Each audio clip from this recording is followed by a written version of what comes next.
Бүгүн 13 май ажылык сапарга баруучуларды каттоонун акыркы күнү. 25 апрелден баштап өлкөнүн ар бир район шаарларындагы операторлор зыяратка баруучулардын документтерин кабыл алып баштаган. Жалал Абад облусунун казысынын орун басары Давранбек Ажы Жунусалиев мурдагы жылдарга салыштырмалуу ажылыкка баруу үчүн кайрылгандардын саны аз болгонун билдирди. 13 май акыркы күн катталуу үчүн акыркы күн дейилген.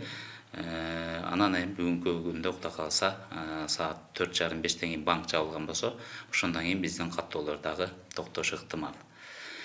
Балким эгерде кайра узартып калышы да мүмкүн, бирок бул бардыгы Кыргызстан мусулмандар дин башкармалыгынын буйругунун көрсөтмөсүнүн негизинде. Сауд Арабия өлкөсү бул жылы зыяратка баруучуларга жаңы талаптарын киргизди. Агалайык 65 жаш курагынан ашкандар ажылык сапарга баруу мүмкүнчүлүгүнөн ажырады. Алардын арасында Тыныбек Кадырбаев 2019 жылдан бери кезекке жазылып, эми жаңы эрежелерден улам ажылыкка бара албай калды. Жашты чектөө бул туура эмес болуп калды деп айтам.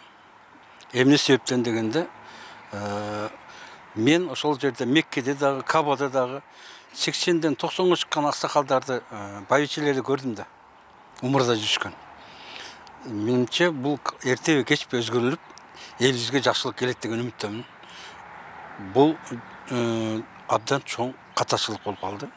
Биз алган жокпуз, 4 кишиге төлөп койгонбуз. Аларды тийген жокпуз. Эмне себептен биз дагы барып калабыз деп ошону. Өзгөрүлүү болуп калса, анда биз акчаны төлөп койгонбуз, барабыз деген үмүттөбүз. Быйылкы жылы ажылык сапары үчүн Кыргызстанга 2766 квота бөлүндү. Зыярат кылууну каалаган жарандар каттоо үчүн банкка төлөгөн 700 сомдун квитанциясын алып барса жетиштүү. Азыркы тапта ажылык сапардын баасы $4500 болууда. Бирок бул баа көбөйүшү же азайышы да мүмкүн. Адвокаттын жаман эмеси чипи болуш керек.